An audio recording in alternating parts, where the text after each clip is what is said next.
Hare Krishna, please accept my humble obeisance. Hare Krishna, Prabhuji, Dhamma Hare Krishna to all the devotees.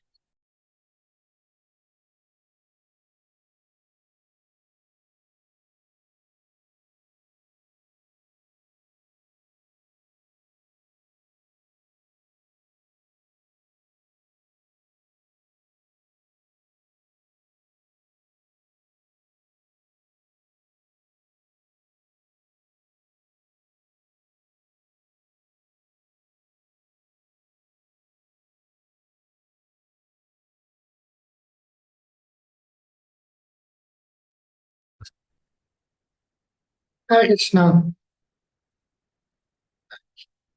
Magyanastimilantस्य ज्ञानञ्जनशलाकया चक्षुरुन्मिलितं तस्मै श्रीगुरवे नमः। नमो विष्णुपादाय कृष्णपृष्ठाय भूतले श्रीमद्भक्ति वेदान्त स्वामी नामिने नमस्ते सारस्वती गौरवाणी प्रचारिणे निर्विशेष शून्यवादी पाश्चात्य देशतारिणे जय श्री कृष्ण चैतन्य प्रभु नित्यानंद श्री अद्वैत गदाधर श्रीवासादि गौर भक्त वृंद हरे Krishna Krishna Krishna Hare Hare Hare Ram Ram.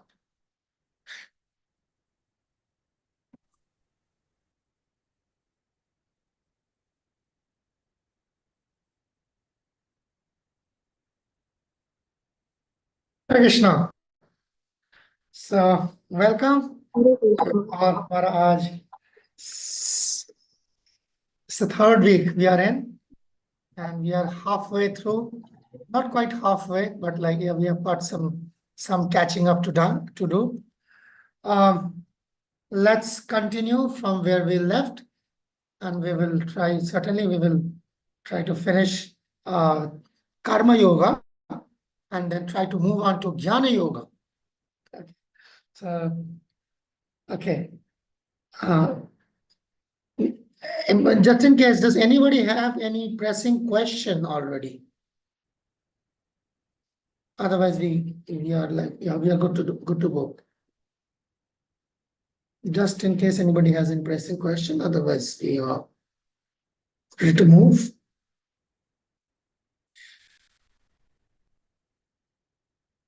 Jyoti, go on. Yes, Jyoti. Hare Krishna, Prabhuji, Dandrat Pranam. Prabhuji, like when we say of offenseless chanting. So, what I understood is only a pure devotee can do offenseless chanting, because how much soever we try, until all our anarthas go away, it is not possible to do offenseless chanting. So I wanted to ask regarding that. Good question, interesting question. Offenseless chanting, and okay, let's okay. You already have a presumption that only pure devotees can do offenseless chanting. This is what I understood. That's okay. That's okay. It's not entirely wrong, but actually for that a few other conceptions needs to be clarified. Okay, tell me, what is a person who works in a coal mine? Coal mine, you understand coal mines? Yes, Prabhuji. Yeah. What is a person who is working in a coal mine known as? Coal mine worker. I mean, Coal miner? Coal miner? miner, right? yeah. Okay. So what would you call a person who is practicing pure devotion service? Pure devotee. So what do you call a child who studies in a school? Student. All right, there can be a difference between a student on grade 1 and grade 12, but nevertheless, both are students. Yes. So there may be a Uttam Adhikari and there may be a Kanish Adhikari, but both are pure devotees. And they are practicing pure devotion. Okay. So, wait, I haven't been through yet. So the process which we have been given is pure devotion. Just as, okay, how much how much contaminated milk can amount to 1 liter of pure milk? How Like much contaminated milk can amount to 1 liter of pure? Okay, fine. 1 drop of pure milk. How much zero. contaminated? 0. So there, okay. How much contaminated water without treatment can amount to 1 drop of pure water? Zero. 0. So then how much amount of mixed devotion or unpure devotion can amount to pure devotion? Zero. Similar. So then pure devotion starts from pure devotion. Okay. So the process which we have been given, that is why we have got a Guru Parampara, a Shishya Parampara. So that is pure devotional service. Okay. So the practitioner, he may be a class 1 student, and a class 1 student may fail in class 1 student, but he still remains class 1 student. Yes. He's not like, unless and until he has left the school, he's still a student. So a person who is practicing pure devotional service is a pure devotee, never mind even if he cannot progress. He might not be able to become a purer devotee. Okay, but he's always a pure devotee. So now that first conception has been set apart in your question, that what is a pure devotee and chanting. Now let's come to the chanting part. Okay. So pure chanting. So do you have I'm pretty sure you must be in the know that there are 3 stages of chanting. Yes. The first stage of chanting is, what is it is called? I don't remember the name exactly. But Namaparad. Nama. Namaparad. Or offensive chanting. Nevertheless, it is chanting. Yes. And offensive chanting or Namaparad is a legitimate part of chanting. The stage. The stage. So if it's a stage, it is not illegitimate. That is a different consideration. How much would you want to dwell on that? But that it is not illegitimate is beyond, doubt. It is a legitimate, bona fide, authorized stage of chanting. Yes. Okay. Then you move on to gradually to what we call namabhas or offense-less chanting. Then we further progress to what is called Shuddhanam or pure chanting. That is not offenseless anymore. That is pure chanting. Okay. So all the chanting, regardless it is Namabhas, Namaparad, or Shuddhanam, the offenses to the chanting cannot be committed. Mark my words very carefully.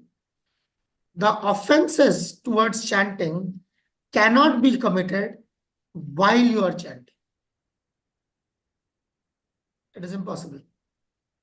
Now let's look at that. What is the first offense to chanting of the holy name? Committing Vaishnava Aparadh. Vaishnava Aparadh. Yeah. Committing Vaishnava Aparadh. So if you are chanting Hare Krishna, Krishna Krishna, Hare Hare, Hare Ram, Ram Ram, Hare Hare, Hare Krishna, what will you have to do in order to offend somebody? Should think about them. No, Negative stop that or chanting first. Stop that chanting stop first. chanting. If I have to curse you, Jyoti Maji is a 3rd class person, and nobody should even see her face. So I have to stop the Hare Krishna in order to say that. Yeah. Okay, let's go to the second one. To offend to consider the demigods equal to Krishna. For doing that, you have to stop the chanting first. If I'm chanting Hare Krishna, Krishna Krishna, Hare Hare, Hare Ram, Ram Ram, Hare, I cannot do that. I have to stop this and then say the name of Krishna and the name of Shiva is the same. While I'm chanting, I cannot do that. But mental offense can be there while chanting. That's later on. Forget where's the question of mind? You have a tongue to chant, you have an ear to hear. That's all. That's all you require for chanting. Where's the question of mind? Okay. So move on to the third one. Guru Avagya. Hmm. So the first offense, the first order of the spiritual master is to chant the holy name. If you're chanting the holy name, you cannot do Guru Avagya. Yes, yes. So you can go on. Shruti Shastra Nindanam. Criticizing the scripture. To do that, you have to stop the name. To start criticizing somebody else. Yes. So you can go on all the 10 offenses to the holy name and will find one common factor. In order to offend, you have to stop the chanting. Yes, Prabhuji. That means while you are chanting, you cannot commit any offense. Yes, Prabhuji. That means all the offenses which are what we call offenses to the holy name occurs when we are not chanting. So that time of the day, which may be 21 hours, 22 hours, 23 hours, whatever the hours may be, when I am not chanting, Okay. is the time when I have to be careful if I'm committing offenses. And when I'm not chanting, what I'm doing, I'm living my life. Yes, yes. Prabhuji. Right? That means all the 10 offenses to the chanting of the holy name is directly related to my lifestyle. Okay. Understood. It has got nothing to do with my chanting. It has got everything to do with my lifestyle. Yes. Okay. Understood. So the 10 offenses to the holy name is all about reforming my lifestyle. That means molding my life in such a way that I can always chant offenselessly. Yes. There is Understood. nothing called offenseless chanting while you are chanting. Mhm. Offenseless chanting is a preparation done when you are not chanting. All right? Yes, yes, Prabhuji. Okay. Yeah. This Understood. is fair. Okay. Satisfied? Yes, yes, Okay. Prabhuji. Let's move on to Harshika Maji. Go on. Thank you, Prabhuji. Hare Krishna. Yes, Harshika Maji. I haven't got any questions, but I have just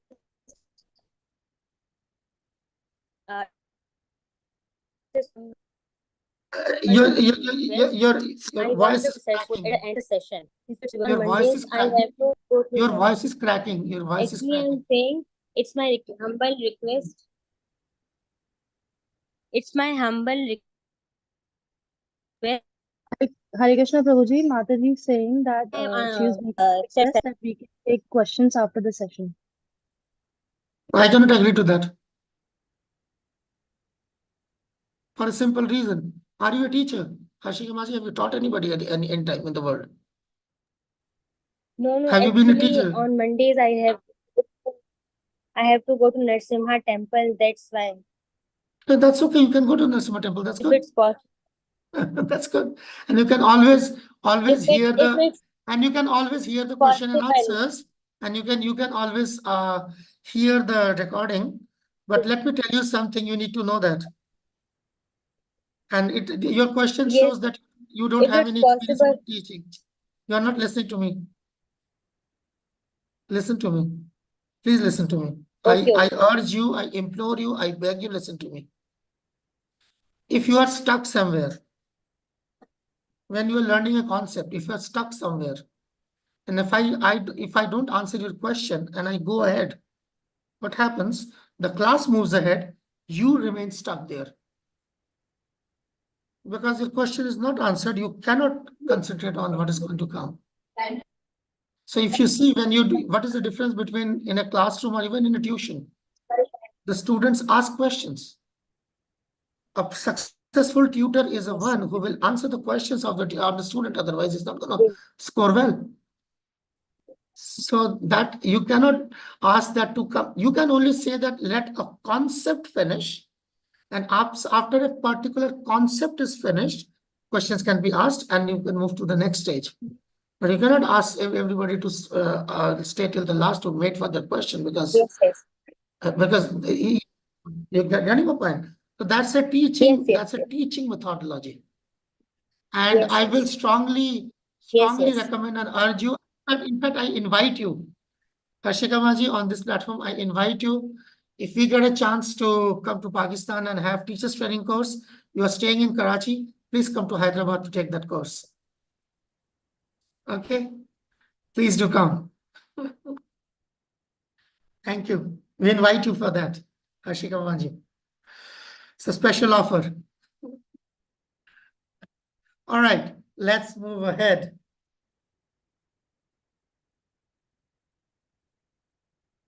Let's see. Okay, who's gonna read? It's Vaibhavi Mataji. Or no, it's Usha Mataji.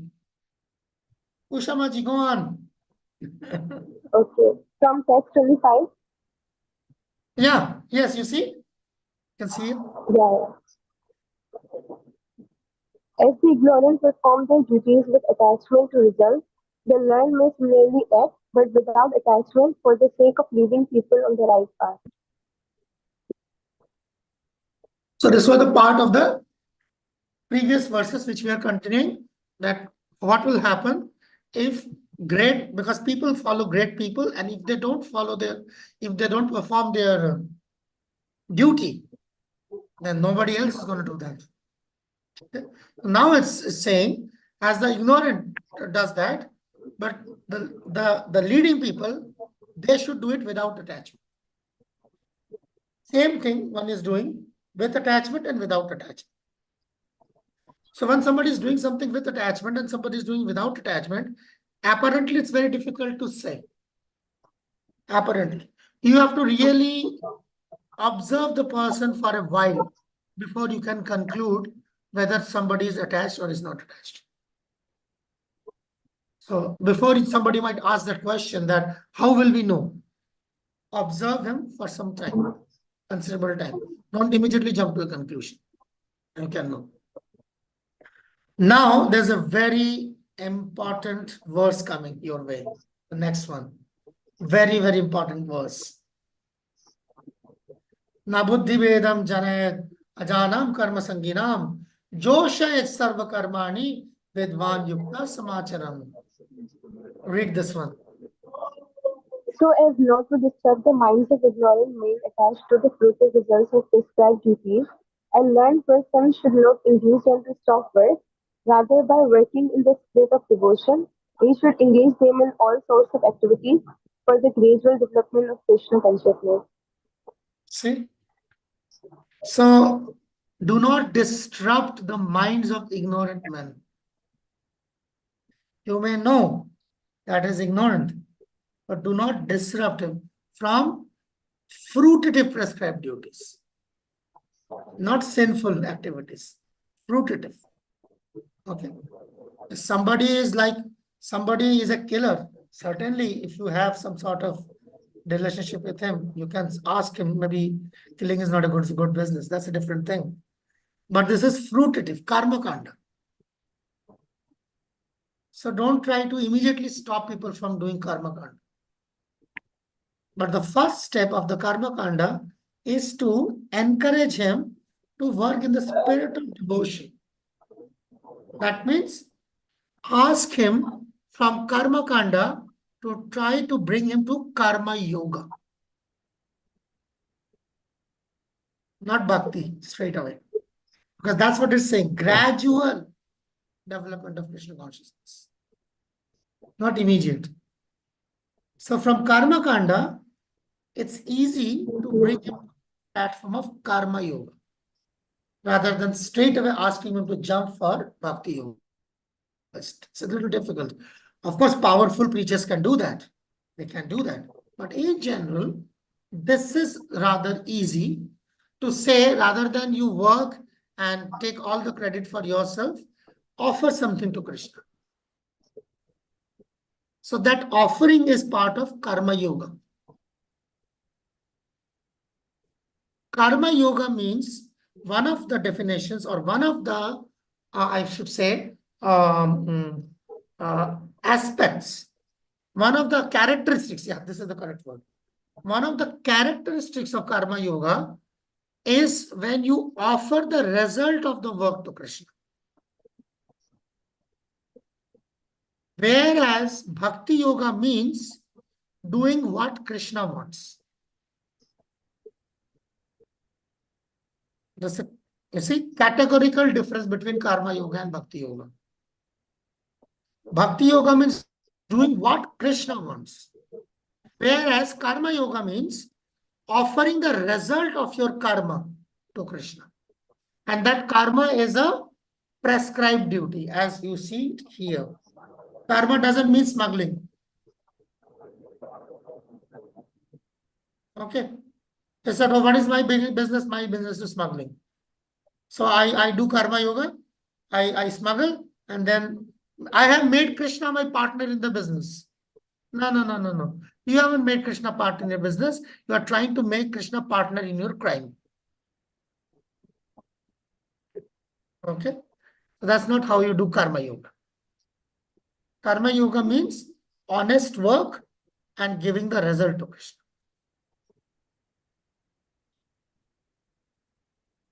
And this is how, from karma kanda, you can gradually, you see, this is the transition verse.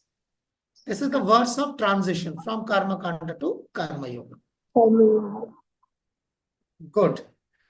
Yes, Ushamaji, please go on.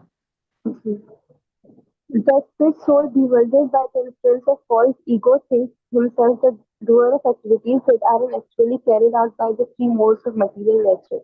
Can anybody tell me the verse? This is one of your memory verses. प्रकृति क्रियमाणानि गुणे कर्माणि सर्वशः अहंकार विमूढ़ात्मा कर्ता हम इति मन्यते. One of the most quoted verses by Prabhupada. Very often quoted, like hard.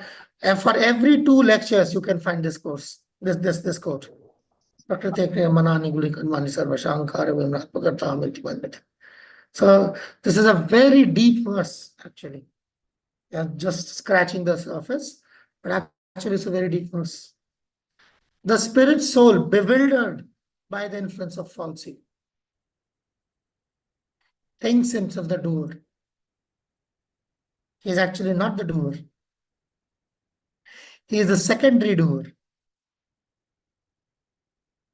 See what will happen. There will be, these things will come colliding. The question, the cardinal question will be, who is the doer? According to this verse, who is the doer? According to this verse, it is clearly written in the translation. The 3 modes of material nature are the doer as per this verse. Exactly. As per this verse, 3 modes of material nature are the doer. Okay? So what is the basic law of karma? Very basic, rudimentary law of karma. What is it? As you sow, so shall you reap. Okay. So if you sow, then you reap, right? All right. So according to this verse, who is sowing?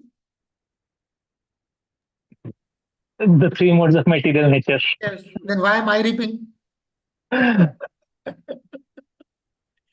You see, the verse is saying the spirit soul is thinking that he is the doer, but actually it is the 3 modes of material who is the doer.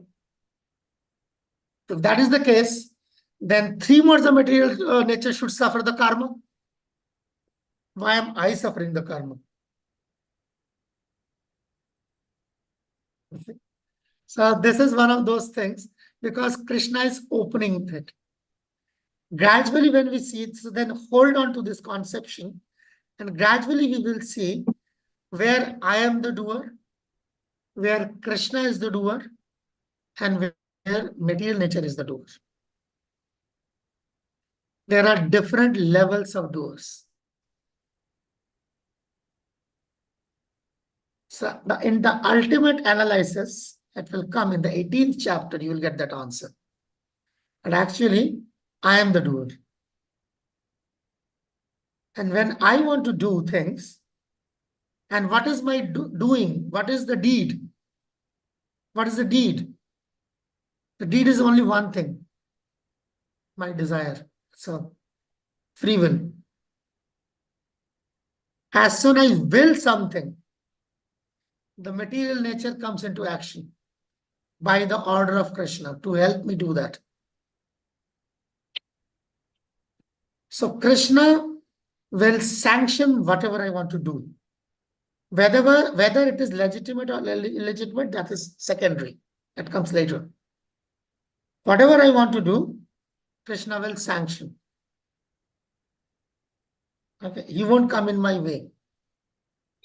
He will sanction it. But that sanction is a different thing from permission. Mark these words very carefully. If it's required, write down these words. Even if you don't understand, write it down, so that sometime later on, you might delve into it and you might have questions. Sanctioning is different from permitting. Okay. All right. Permission means my will is involved. Sanction means my will is not involved. Getting my point? Krishna's will is involved and Krishna's will is not involved. Things which Krishna wills are part of either bhakti or part of karma kanda. Things which Krishna's will is not involved is what we call sinful activity. All right. Vikarma or sinful activity is the part of karma where Krishna's will is not involved. So he gives sanction unwillingly. And karma, which means karma kanda, and akarma, which means bhakti, is where Krishna's will is involved. Therefore, it is called permission.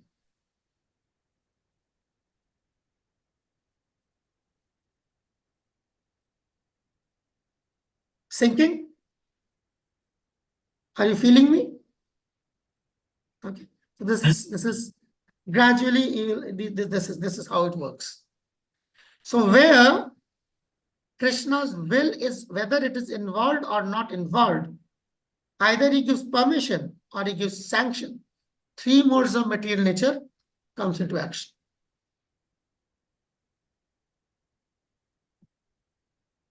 Without the help of the three modes of material nature, the jiva won't be able to manipulate the energies. Because the energies belong to Krishna, not to the jiva.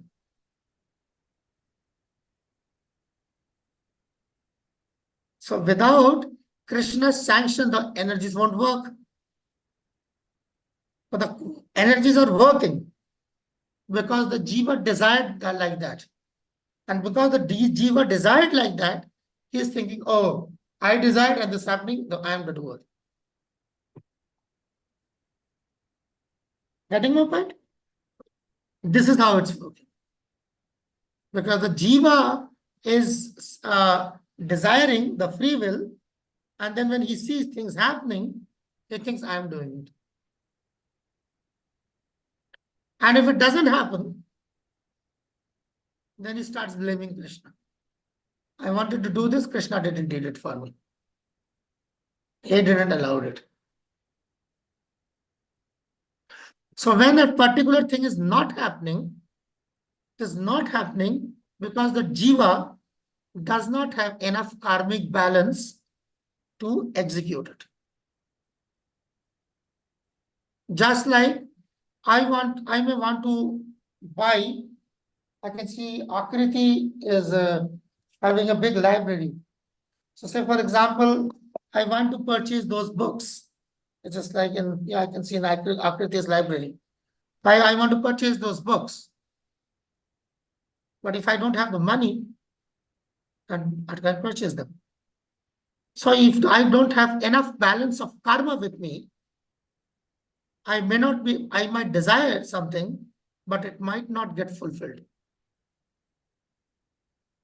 If I have enough desire, enough karma, then Krishna will sanction it. Not necessarily permit it. Okay.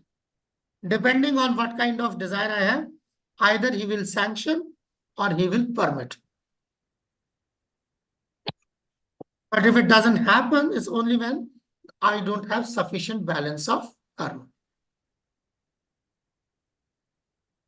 That's the whole sum and substance of karma. Questions? Vishakha Maji, go on.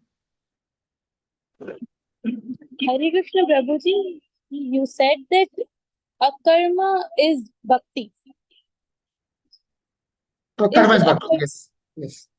But if we Precisely. see in the purport of 2.47, Yes. Bhagavad Gita, chapter 2, text number 47, it states that inaction means not performing one's prescribed duties.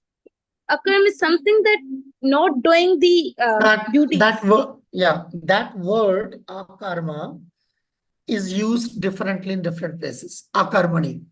So there the word akarmani has been used not to do your duty. But there is another word akarma which actually means bhakti. So that's it's like Sanskrit. You see? Just like Vishaka can have so many meanings. Vishaka. V means without, and Shaka. That means without Shaka. And Vishaka. V also means Vishesh, and Shaka means Vishesh Shaka. You see, that's Sanskrit. It's just Sanskrit. It's just Sanskrit. Akarma there means not doing one duty, and here akarma means that doesn't produce karma. It's like that. Okay. Thank you, Thank Prabhuji. you. Thank you. Shubham Prabhu, go on. As you said, permission in which Krishna's will is involved, Yes. and that will only works for the devotional service mainly. No, even karma kanda. Okay, in both cases. So even in the devotional service and the karma kanda, our karma balance needs to be like satisfying that need, satisfying that desire. But why so? Why so? If I want to do some devotional service, why I need a karma balance? That's a material thing, and devotional service is it's a very No. transcendental. Karma balance is different. Yeah. You are correct in that. When there's devotional service, then also you need Sukriti. You need Sukriti. Without the mercy of the devotees, without mercy of Krishna, it doesn't work. It has to be there. It's like devotion is not like it's not in the hands of a person in that sense of the term. That he must have earned that good merit. So that's also there. That's why you see, even practicing devotees, you will see sometimes a person comes to Krishna consciousness within 5 years. He is like a pure devotee. And let's say 20 years, somebody is like simply going on and on and on and on. And the more he is executing devotional service, the more trouble is coming his way. It's like that. Somebody doesn't have much Sukriti. Somebody has started his devotional service this lifetime. You will see he has so many trouble.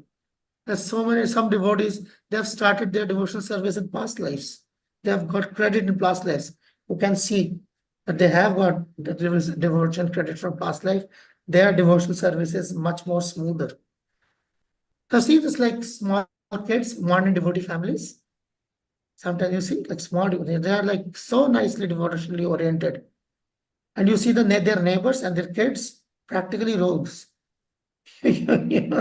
So these kind of things are there. This is there. In that sense, it's there. Thank you, Okay. Prabhuji. Daya Mataji. Then I'm coming to Pandit Gadadhar Prabhu. Hare Go Krishna. on. Yes, Maji. Prabhuji, karmic balance. I want to know about karmic balance and mercy of the Lord does depend. Matlab, the karmic balance is something we can say that the mercy of God depend on karmic balance or not. No, not really. Not karmic. Karmic balance, mercy of God is not depending on karmic balance. But karmic balance means our either two things. Either it's good karma, it's bad karma. That's called karmic balance. So if it's a good karma, you will get a good result in this world. If it's a bad karma, you will get a bad result in this world. In both cases, you have to get the result within this world. But when we are talking about a devotional credit, this is something which can liberate you from this world. So what we were discussing when Shubham Prabhu asked that question, it's certain activities, a devotional service only when you have done it willingly and knowingly. But if there's a devotional service you haven't done willingly or you haven't done knowingly, it transfers into a devotional an act which will ultimately lead you to devotional service, which will give you a chance of executing devotional service. That is called sukriti. So what happens, say for example, Dayamaji was like driving. Okay. Do you drive, by the way? I don't think so. But anyway. So anyway, but like say for example, you are like going by a cab or okay, you get your points, right? Between the points. Yeah. Yeah. So you're going and there's a very poor guy standing on the road. You might think there's a poor guy standing out there, and he asks for a lift. And you ask the driver, why don't you like we're going the same way, just pick him up. And he's picked up and he's dropped. And you go your ways to lumps and you go about your day. You don't know. But you didn't know that the person whom you picked up, he was a very great devotee. So that act of giving him that lift was actually a service. But because you did it unknowingly, so there has to be a reaction. So the reaction is not going to be a devotional credit, but a chance in the future for you to take to devotional service. That is called Sukriti. Or say, for example, let me find somebody, Savita. Okay. Say, for example, Savita doesn't want to shell out money. Okay. And somehow somebody comes, say, for example, Vishaka comes and, or maybe Harshika comes and says, Savita, you got to give me 500 rupees. This is for the temple. We have this Janmashtami festival. There's a donation. You got to give me this. Everybody is giving. Everybody's in pumps is giving. You have to give. So then what can Savita do? Everybody is giving and she is like surrounded by so many other girls. There's Usha is also surrounding. She's showing, you see, I have got a receipt. I have also given 500 rupees. So then what can Savita do? Poor Savita has to shell out 500 rupees. And she's cursing from inside. Okay. Actually, Savita is cursing Vishaka from inside. Okay. Why did she come to Harshika from inside? Why should she come? Why did she ask for this 500 rupees? I'm not going to go to this stair temple. God knows what will they do with this 500 rupees. They might go to a restaurant and then shell out all the money. All that business. So she did that devotional service unwillingly. Not willing. She had to do under pressure. So therefore, she is not going to get a devotional credit. But she will get a credit to execute devotional service in future. That is called Sukriti. Okay. That is different from karma. That's how it works. Okay. That doesn't mean that you people, gang up together and try to start extorting money from poor people. Okay. We are giving them Sukriti. Don't do that. Please. That's not our preaching strategy. Okay. Okay. Thank you. Good. Pandit Gadadhar Prabhu and then Kanchan Varna Mataji. Hare Krishna, Prabhuji. Please accept my humble obeisances. Prabhuji, you talked three of the doers. One is the three modes of material nature, another one is soul, and one is Krishna. So when we talked, I am the doer. So is it the soul? Because I is without my. This is the concept that you shared earlier. So what is that I? Who is that I? Of course, the soul is the doer ultimately. In the ultimate analysis, the soul is the doer. Because if the soul doesn't desire, the material world doesn't come into being. So ultimately, the soul is the doer. And that's exactly what the soul wants, to shift the blame to somebody else. And what better, like victim, what better perpetrator can you find than God? If you can prove that God is the doer, then I'm exempted. You see, that's what that is the conditioning of the soul. Don't want to take any responsibility. That's why we see people, that's why training, what is the devotional service of devotional service? Training is all about taking responsibility. Nobody wants to take responsibility. Soul doesn't want to take responsibility. It's always like this. You see? When you point a finger at somebody, what does that mean? 3 fingers point towards you, one points towards God, one points towards the other person, and what about this? Pointing towards God. Yes, that's what it is.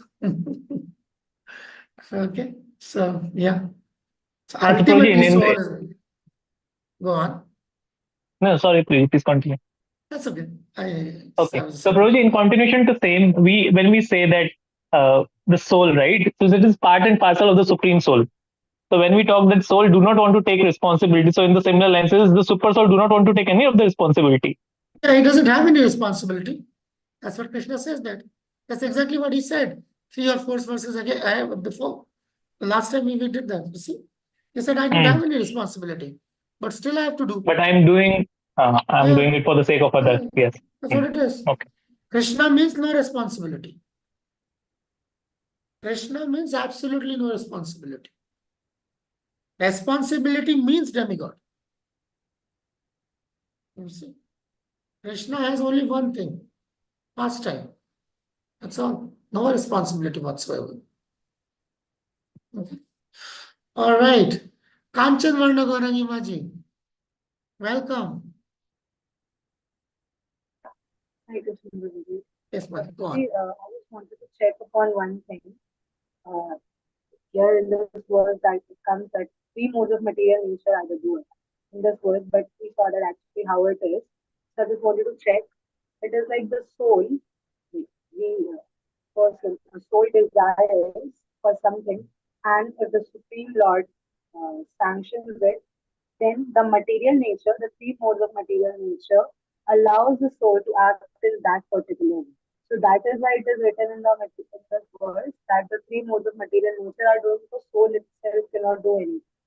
But actually, behind this verse also, behind the 3 modes of material nature doing that thing, there was a desire of the soul.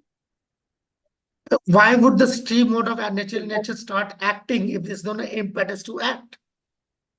You see? That impetus is given by the soul, therefore the 3 modes of material is acting. Why would it act otherwise? Just like in astrology. Okay. When we say that the particular star is having a malefic effect on me, the star is just out there. What has it done to you? Why the star is not having a malefic effect on everybody? That is my point.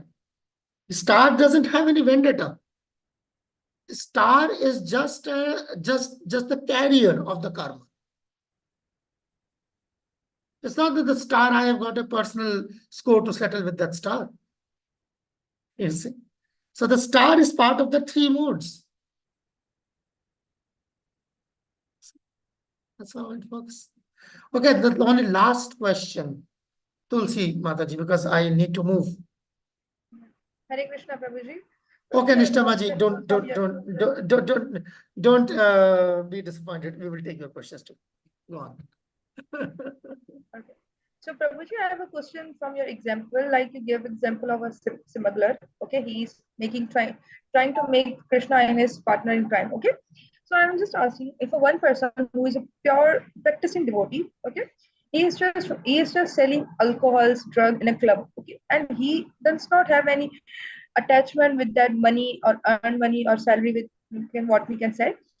So he is a making Krishna partner in crime, or Krishna is like he is with him. Like it's so confusing. He is not using alcohol and drugs. He's just selling. Yeah, that's why that's why uh, devotees or those who are practicing devotees, they generally try to refrain from such activities. They generally try to refrain from such activities. They generally try to gradually shift if they are working like that. We have got so many devotees who were working in meat industry or have had alcoholic, just like this. I'm forgetting the name of that person. We had this very big distillery plant in Solan here, India, in Himachal Pradesh. In Solan, I'm forgetting the name of the distillery. So he visited ISKCON at least 10 years ago, and he was discussing with my initiating spiritual master in those days, and my spiritual master, and he was a Jain. Yeah, let me remember. Some Jain. His name was Jain. So my spiritual master asked him that you are a Jain. How come like you are selling like a distilling? You have got distilleries in Solan and you're selling this alcohol whiskey you are producing. He said, no, no, just barley water. You see, of course, it's barley water. It's like barley water is fermented. So it's like that. But then over a period of time, he sold off his distilleries to somebody else. Like it took him quite many years. Gradually, he sold them off. He started another business. So, like So there are means we have to certain, change the there are certain, workplace. see, there are certain things which you can engage in Krishna's service. But there are certain things which is relatively more difficult to engage in Krishna's service. Say, for example, you are working in a sweet shop, or you have a sweet shop, or you have a cosmetics shop, say, for example, or a grocery shop, or say, for example, even if you have got a, like electronics shop, which is selling computers, it is relatively easy to engage that in Krishna's service as compared to, say, for example, you have got a meat shop. That is also possible, but that takes a person like a stage of Narad Muni to engage. Just like Narad Muni engaged Valmiki. Narad Muni engaged the hunter. Narad Muni engaged many of people like that. But it's like, like generally speaking, devotees, it's very difficult. It's very difficult. So therefore, it's like certain work is like, so it is the nature of that work is like that. The nature of the work is like that. It involves violence. Say, for example, as you said, like say, for example, you said alcohol, somebody is selling alcohol. There are people who drink alcohol. There will always be people drinking alcohol. Okay. And there will always be people selling alcohol. So selling of alcohol or purchase of alcohol is not going to stop with me. So I like somebody else can continue doing that. I don't have a problem. You see. So that's how it is. Like, I mean, like that is another stupid understanding. It's a stupid understanding that is called utopia. That one day all the four regulative principles will be followed by everybody. Yeah. That's only going to happen in Vaikuntha.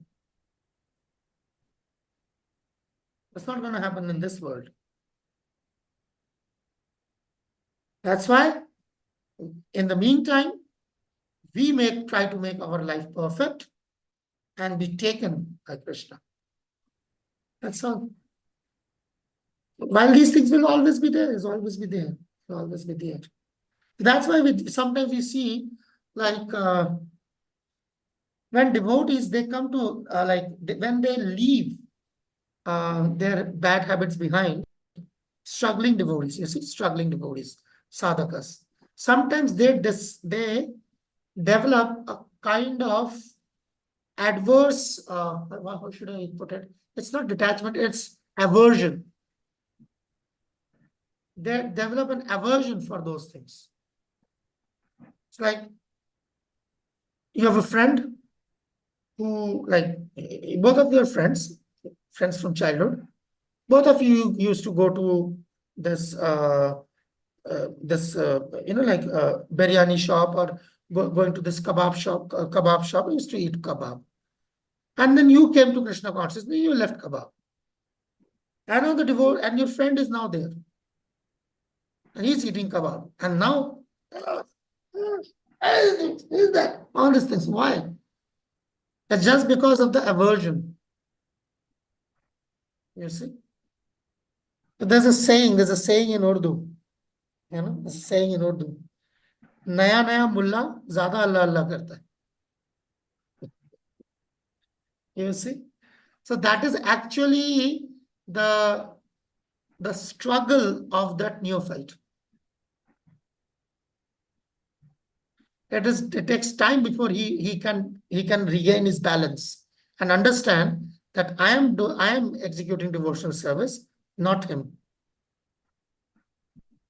So we try to insist him or her to come in Krishna consciousness. Not insist. Inspire. Never insist. Never insist. It doesn't work. You will spoil your relationship also.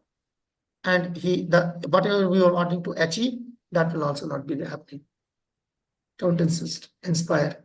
And you can only inspire by your behavior. And your making faces doesn't help that cause.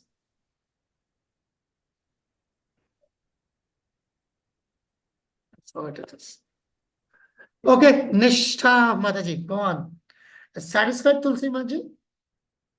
Yes, Prabhuji, I understand. Yeah, thank you. Hi Krishna Prabhuji, please accept my humble obeisances. If time permits, if you want, we can take the question at the end as well. Please I've go on. written it down. If not, then tomorrow in the beginning as well. No, please go on. Please go on. Let's see. Prabhuji, for example, if you talk about the material life per se, if a child has done something wrong, as in, let's say, they have hit someone and the child was underage, right? So ultimately, we are not going to put the child behind the bar, but we are going to take the parent into account first, Consideration, right? yeah.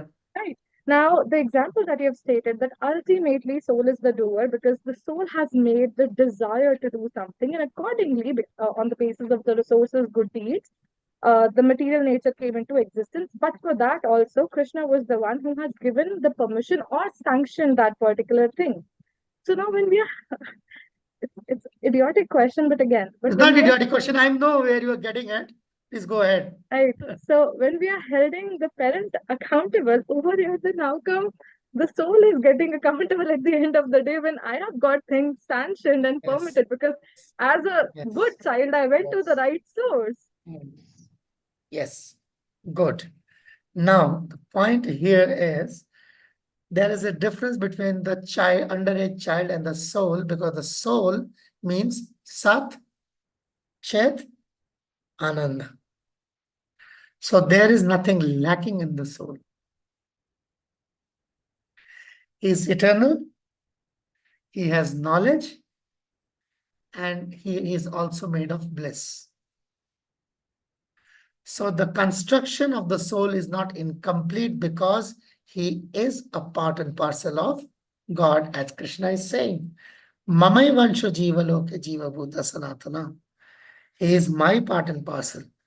Krishna's part and parcel is not incomplete because that is what Krishna says. Purnam ada purnamidam purnat purnam udachyate. Purnasya purnamadaya purnameva vishishyate. So whatever is coming from the complete is complete. So the construction of the soul is complete. So when he is taking a decision, that decision is not because like he doesn't know things, but he has a choice. So it's a choice here. He has made a choice. He has taken a decision. That's all. That's what it is. Okay. Yes, Bible. Actually, Krishna is very smart, So he is a very good lawyer. He knows like where he can be caught. So then He has got it pretty clear for himself. Yeah, Vaibhavi Mataji, I think we must move. Okay, we must move. So let's, Usha Mataji. Yes, Prabhuji. Okay, wait. Let's go to, because we had enough discussion on 27, which was required because this is the central verse. Actually, it is the only verse. It's the only verse from this chapter which you need to remember. So, okay. Go on, Tattvaviddu Mahabhav. It's a very nice verse. Go on, read. One who is in knowledge of the absolute truth, O mighty arm, does not engage himself in defensive and self gratification, knowing well the differences between work and devotion and work for fruitless results. You see? So that is the difference. You see? He does not engage. Knowing the difference between work and devotion. What is the difference between karma yoga and karma kanda? This is work and devotion is not devotional service. Work and devotion means karma yoga. Work means karma, devotion means yoga. Work and devotion. Okay. And work for fruitive active result means work means karma and fruitive result means kanda. Okay. So there's a fruitive karma yoga and karma kanda. He knows the difference. Who knows? Who knows that? See, there are very, these are subtle things we have to read in between the lines. You see this term, absolute truth? You see? So the knower of the absolute truth, you see here? But later on, Prabhupada is writing Supreme Personality of Godhead. These are two separate things, linked, but separate. Absolute, you can say in Sanskrit, will become param, and truth will become what? Satya. Satya. Satya. So it becomes param satya. Okay? He doesn't write here Supreme Personality of Godhead. That means it is only partial understanding of God. The Param Satya, absolute truth feature of God. Sat, Chit, Ananda, it is talking about the Sat feature of God. The person who is performing Karma Yoga can only know as much.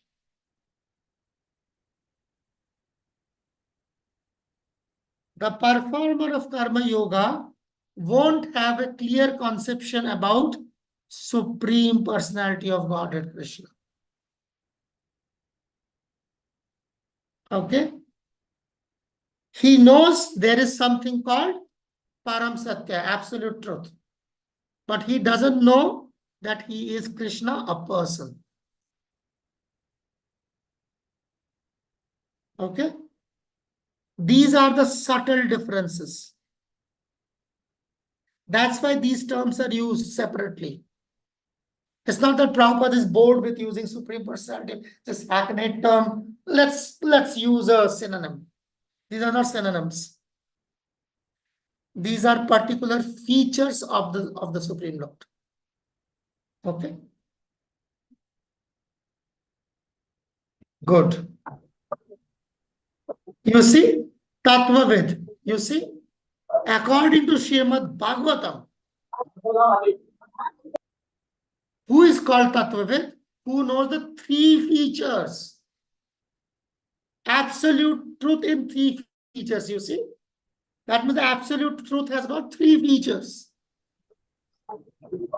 That is called Brahma, Paramatma, and Bhagavan, or the Supreme Personality.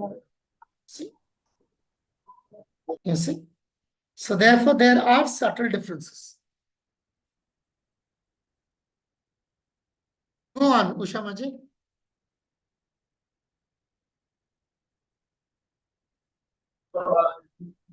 Bewildered by the most of material nature, the ignorant fully engage themselves in material activities and become attached, but the wise should not unsettle them, although these duties are inferior due to the performer's lack of knowledge.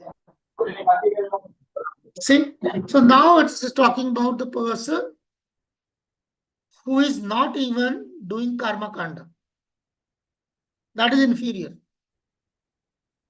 Ignorant, fully engaged, material activities and become attached.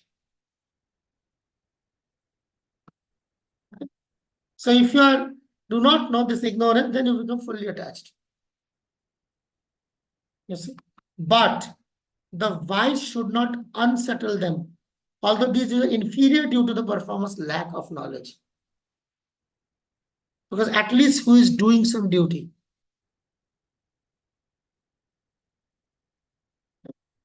So that's the point. The wise, the same thing, just like Tulsi Mataji said, I should insist. I said, no, inspire. That's exactly what he is saying. Should not unsettle them.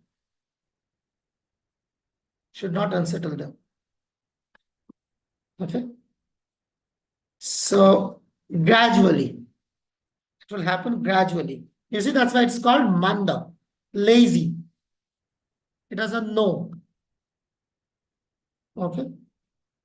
So gradually it will work. How does it works? You see, these persons, for them, this is the first step. Tell them to do something good. Social work, nationalism, you see, altruism. That's okay. So that's what he can do. When he starts doing this, then come to the next stage. You see? Then you will come to see moral principles of life, such as non-violence. When he starts doing something like that, then Tulsi can tell her friend about non-violence. You straight away tell him about non-violence and how violent you are, you lose the relationship. Nothing's going to happen.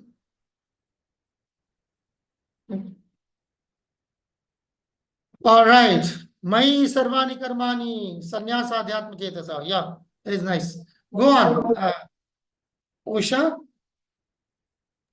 Go on, Yes, Shamaji.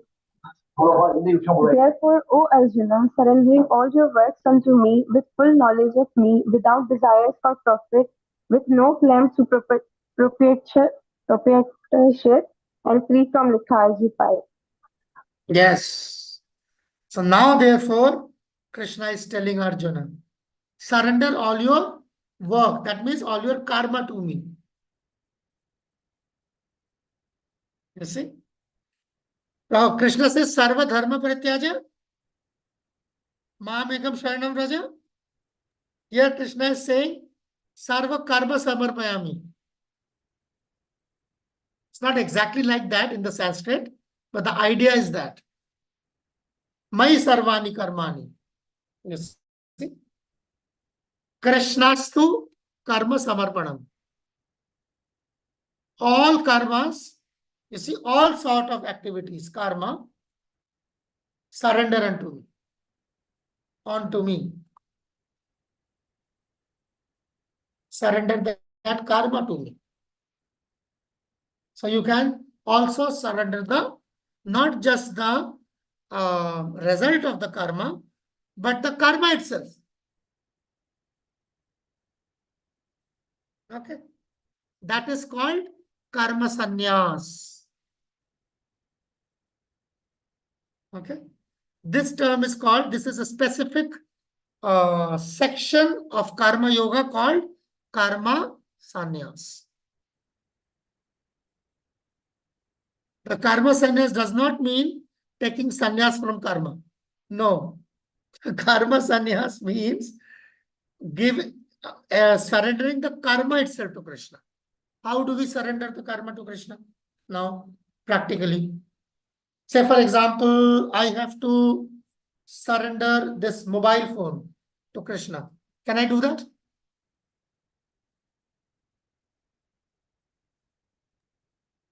Yes. How? How? Nishta, go on. Engaging. Yes. Krishna Prabhuji, if we talk about karma sannyas, maybe we can try to devote that thing to Krishna using the phone somewhat in association to the activities associated to Krishna consciousness. Okay, this is one way. This is one way. Hold on, let's have other ideas. Vaibhavi Maji, go on. Then Pandit Hare Gadadhar. Krishna go on. Prabhuji. So as for me, I think engaging your mobile phone for the services of Krishna. Suppose I am a graphic designer. I create designs. So I create quotes for Krishna and send it in the groups of our sadhana groups or morning groups. And by this way, we can use this mobile Fair phone enough. for the services Fair of Krishna. enough. Fair enough. Fair enough. Ruchita is also writing something very close to that. I can use it to hear lectures of Krishna. We can use, Ruchita is also adding, we can preach somebody by using the phone. Yes. Let's go ahead. Let's see. Pandit Gadadhar Prabhu, go on. We can sell this mobile phone. We can sell this mobile phone, and what all Lakshmi we obtain, we can give it in temple donation and temple construction. Oh my God. Okay. Be done with the phone. Okay, fine. Okay. Other thoughts. Damni Maji, go on. Damni. Hare Krishna Prabhuji. Prabhuji, we can give updates about the temples. Like today we are having a temple ritual function and all. Yeah. So all of this now. Okay, Kanchan Maji. Here comes the wise one. Not using it for any other purpose except Krishna consciousness. So if we are saying, if we are using it for Krishna consciousness, then just that and not using it for any other purpose. Okay. Okay, fair enough. Fair enough. Okay, so these are certainly very good ideas, and like we are doing right, not using the phone under now using the phone to understand Bhagavad Gita. Vaibhavi is writing. Yeah, fair enough. Yeah, there's another. So all of this, which all the devotees have come up with, very nice ideas. But have you noticed one thing, that all of you have told basically how to use this phone in the service of Krishna. That means how to engage the phone in the service of Krishna, right? That means by default, the phone is not designed to be serving Krishna. So this is called engaging.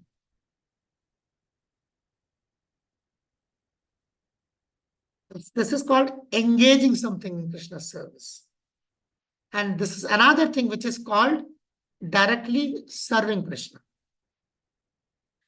So when you directly want to, like this, what Arjuna is saying here is to surrender the karma itself to me, to Krishna, means you surrender the phone to Krishna.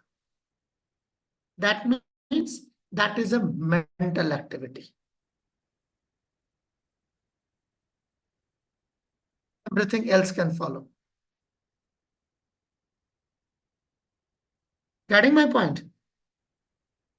Karmana vacha manasa. The first thing, if you want to surrender, if you want to, just like how do you offer food to Krishna?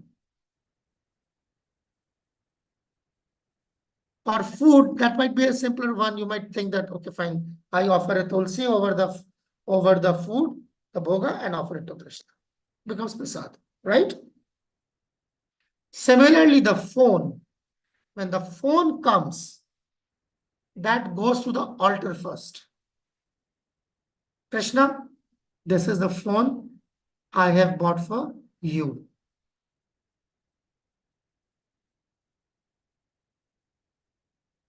But Prabhuji, if I get the phone to Krishna, Krishna cannot dial the phone. So Krishna doesn't eat your food also. You eat. But in the meantime, it becomes prasad. So what would you do? Say, for example, what would you do if you bring a new double bed, sleeping bed at your house? What would you do? Bring a crane and pick it and take it to the altar. Right? Now, the bed is brought and you offer it to Krishna. Krishna, this is a gift for you. I can use the bed for myself. I am practicing devotee. My family members are practicing devotees and they are using the bed. The bed is being engaged in devotional service. But what we are talking here, what Krishna is talking here, and what Krishna is talking to Arjuna is not to engage.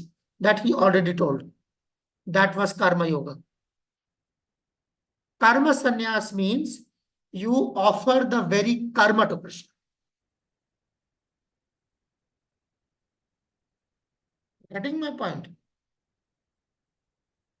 I have bought a new shirt. Obviously, my shirt size is 42. My Gopal size is 1. Okay, certainly Gopal cannot wear the shirt. But Gopal can be given the gift.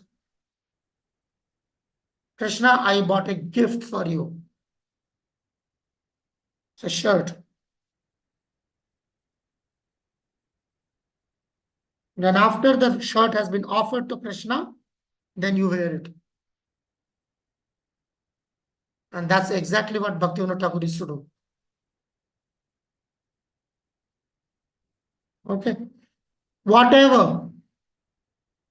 Makeup kit. Sandalwood toiletries. Sandalwood soap. Everything can be offered to Krishna. Should be offered to Krishna. Direct. Krishna bought this for you.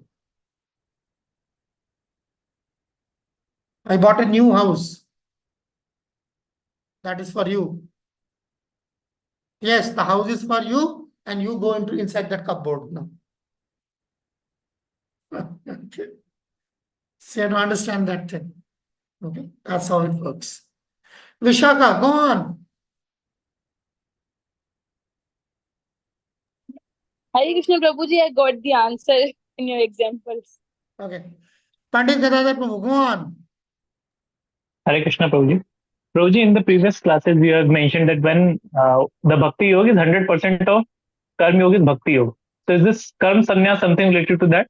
Yes, now it is coming there. Now it's gradually merging there. Where it is now Bhakti.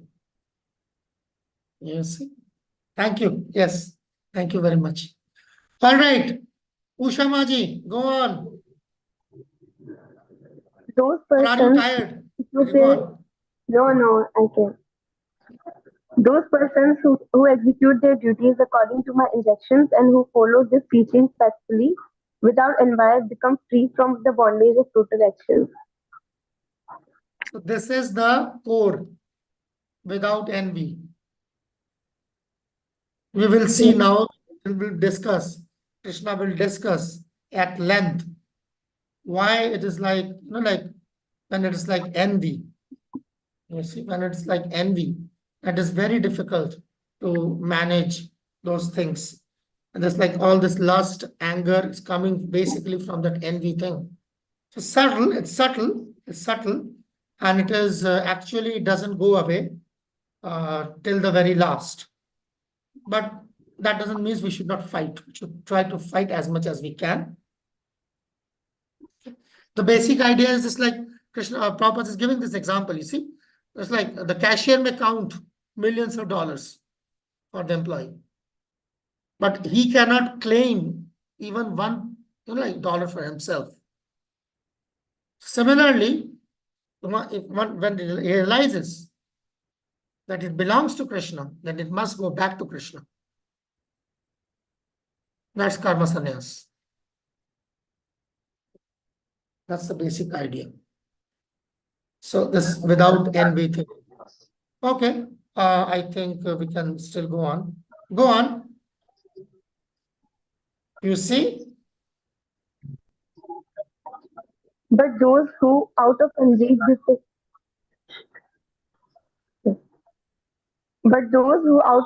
disregard these teachings and do not follow them regularly are to be considered bereft of all Yes. be full and doomed into envy for perfection. Yes. And envy is one of those six vices, which is actually the most difficult, actually. It's the most difficult. And that's why it goes the last. It's like any devotees here with accounting background? The accounting background? Kanchanwana, yeah, we have accounting. Oh, Vishaka, yeah. Yeah, what is this like? First in, first out? Ever heard of that? Yeah. This Yes. envy is first, yeah, this envy is first and last out. It's philo. There's nothing called philo in accounting, but it's here. It's first and last out. So envy is the first and envy is the first contamination that contaminates the jiva soul, and it's the last one to leave. Okay. So don't be discouraged when you see that, like, I have got lots of envy in me. Don't be discouraged. So keep on fighting. It will ultimately go. And when the envy goes, you are not staying here. You're going back. Okay. But before that, many other things will go. Okay. And you will feel a lot lighter. Okay. Anger, greed, these things will go. Yeah, go on, Vishaka Maji. You said something? Nothing. Okay. All right. So, okay. Usha Maji, carry on. Isn't a man of knowledge acts according to his own nature? For everyone follows the nature he is required from the three modes. What can repression accomplish? See, it's such an important thing. Nigraha kim karishyati? Nigraha kim karishyati? What can repression do? It's a very important point, a very important aspect for sadhakas.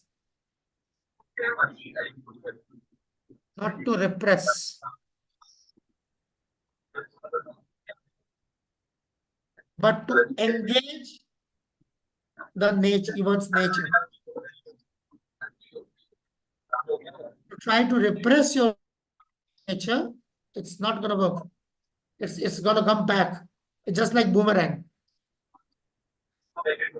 The more the force you will use to throw the ball at the wall, it will rebound with the same force.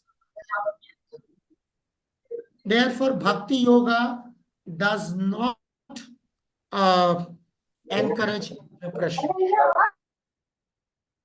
However, it is seen that the first weapon of choice of the neophyte is the oppression.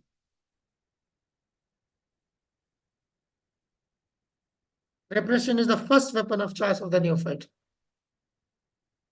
Therefore, those who are guiding devotees should always ensure that there is minimum repression going on.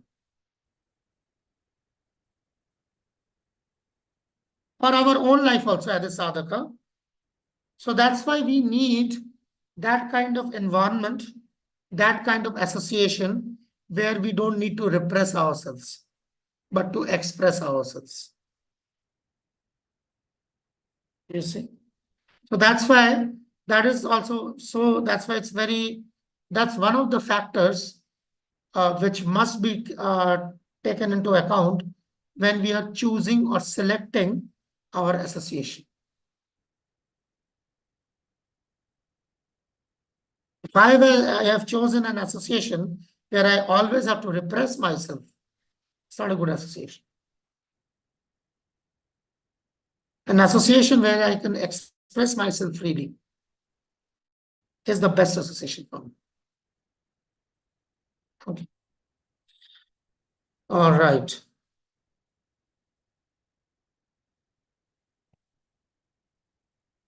Okay, go on. Usha Maji. There are principles to regulate attachment and aversion pertaining to the senses and their objects. One should not come under the control of such attachment and aversion because they are stumbling blocks on the path of self-realization. You see? So it is saying there are principles to regulate that, not to repress. You see? The previous verse is saying, what can repression accomplish? That means you do not repress it. What do? There are principles to regulate it. Regulation, not repression. Okay.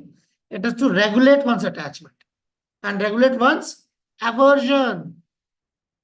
Raga, dvesha, vyavasthita. You see, you will see that. Raga, dvesha, vyavasthita. You see? Raga, dvesha, vyavasthita. You have to vyavasthita means you have to regulate it, not repress it. You have an attachment for something, start regulating it. How do you regulate? Start accounting for it. Just like in commerce, it says, in commercial terms, it says, money starts behaving differently when you start accounting for it. See, money starts behaving differently when you start accounting for it. Similarly, attachments will start behaving differently when you start accounting for it. Accounting for taking an account of your attachment is regulation. How you start it.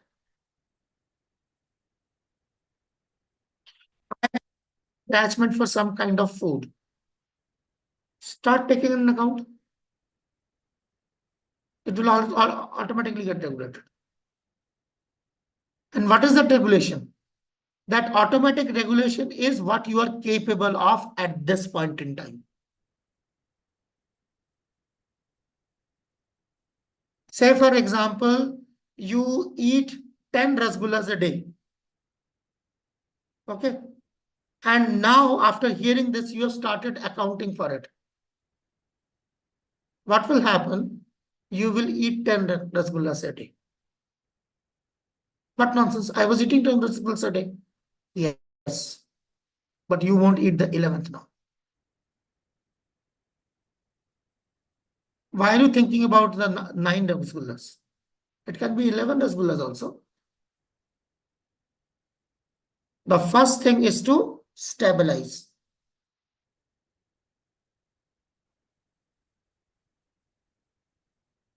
I'm all day long, I'm watching Insta Reels.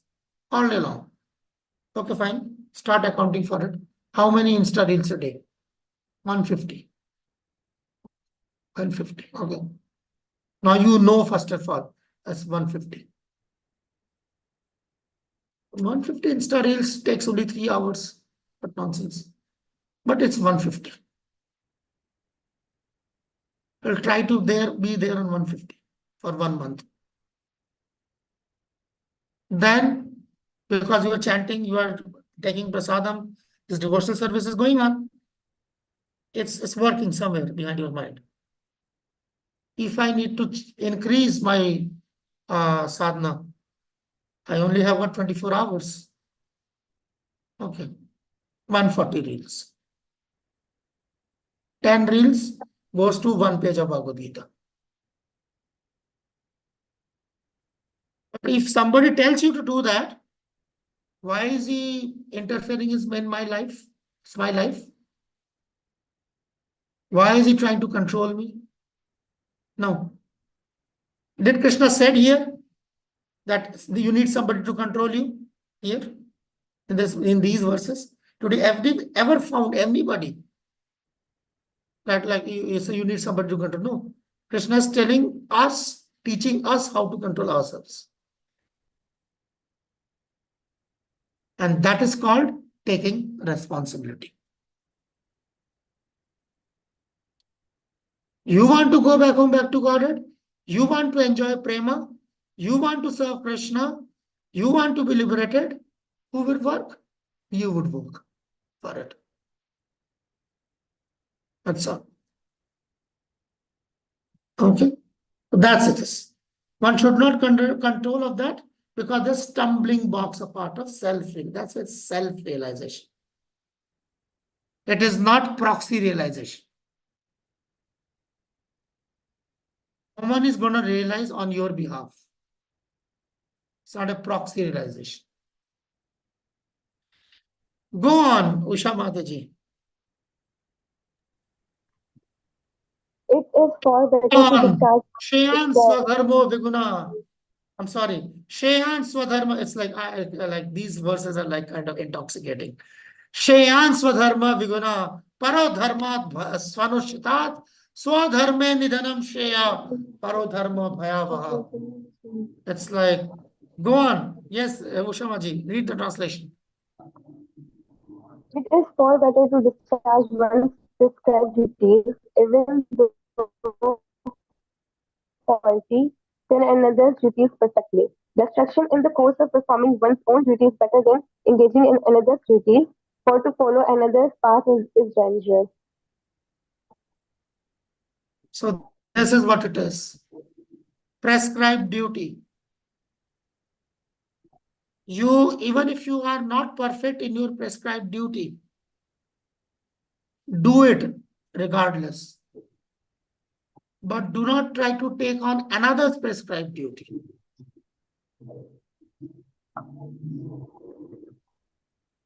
You see, proper is what Krishna is saying. Destruction in the course of one's body better.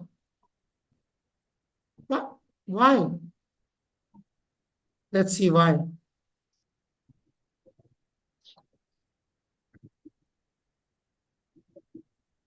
Material duties, you see, are enjoined according to one's psychophysical condition under the modes of material nature.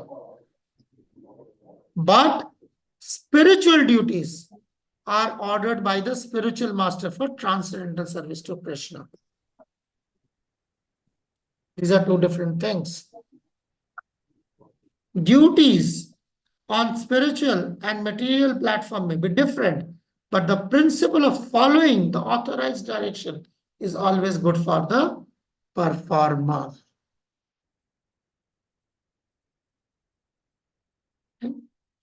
So now he's given what is the prescribed duty? He's talking about the varnashram.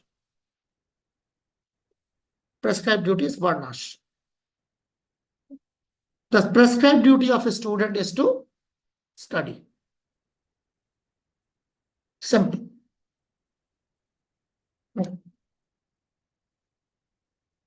So, unless and until, you see, as long as one is on the material platform, he must perform his duties according to the modes of material nature. Now, I don't know about devotees in Pakistan, but I'm pretty sure also in Pakistan. I have heard a few cases. This particular devotees, they will come to the temple, sit there all day long, not work, then in the evening go to their house, married, by the way, married devotees. Then go at their house and tell their wives how detached they are.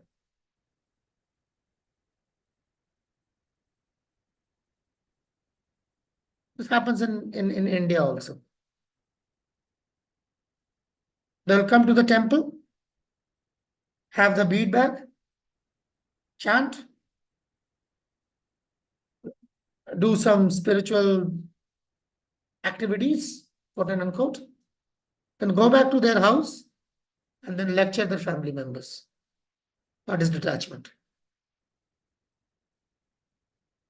They won't work, they won't earn money to take care of their children.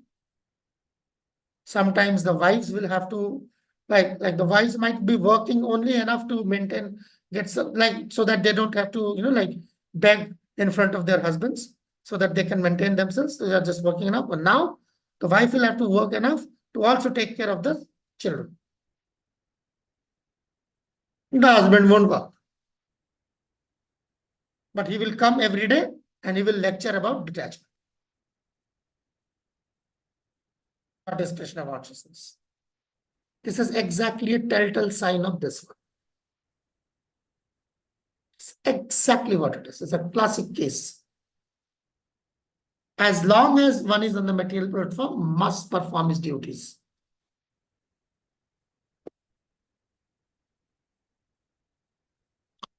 Don't see much. Go on before we move on to the next verse. Prabhuji, I have just a little bit confusion. I'm not understanding your example. I understand your example. So you are trying to say that we have to balance our material activities and spiritual activities. Material duties. Yeah. Must be executed. There's no question of balance. You have to execute it. What balance? You have to execute it. Whatever is your duty is your duty. That can happen with I have seen some female devotees also. They won't work at home. They will come to the temple and they will, like sweep the floor, go to the dirty kitchen, cut vegetables, and, like make garlands. Wow, Mataji, Mataji is doing so much service. Mataji, Mataji, Mataji, Mataji, Mataji, Mataji. And that Mataji is Sautali Mataji at home. Won't do anything from the husband, won't take care of the children. So these are the things. So these are people who are escapist. That's exactly what Krishna is talking about.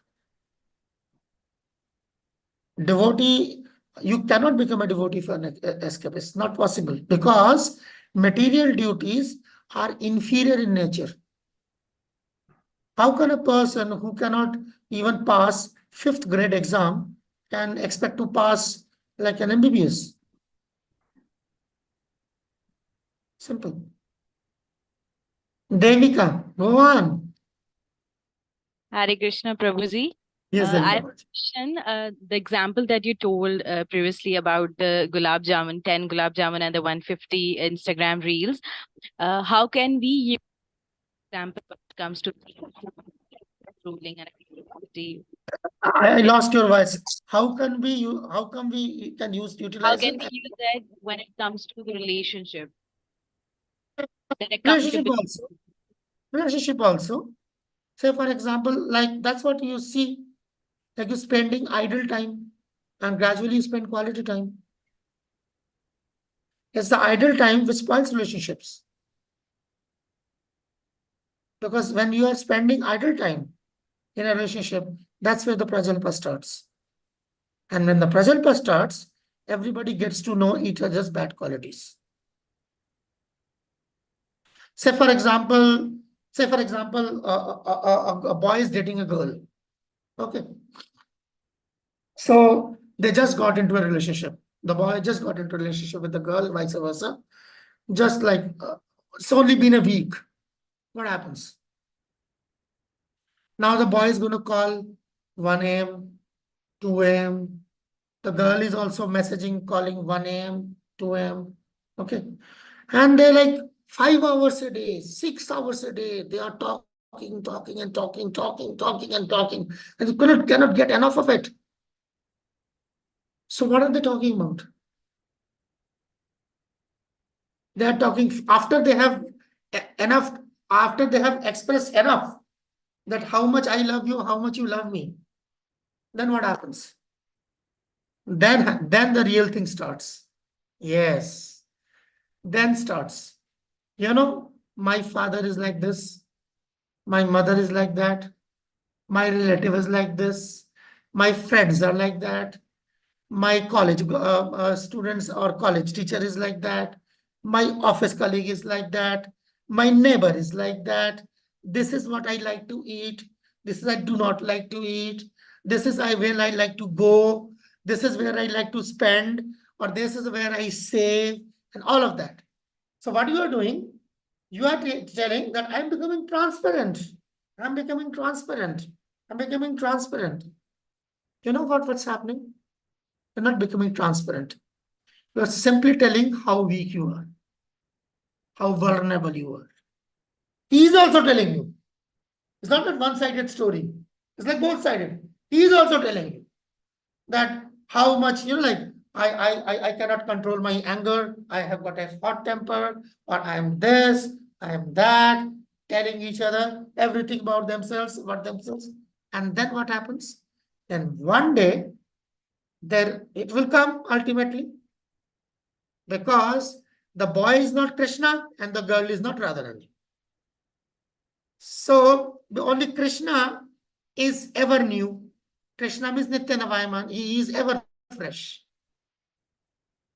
Every other except Krishna or Radharani or those personalities in the spiritual world, we have got a limit. When we reach that limit,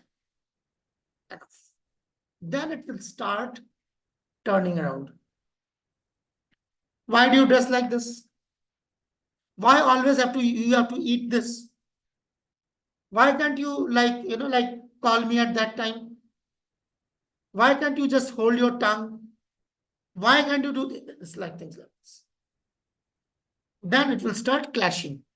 All those very things for which you loved each other will become point of contention.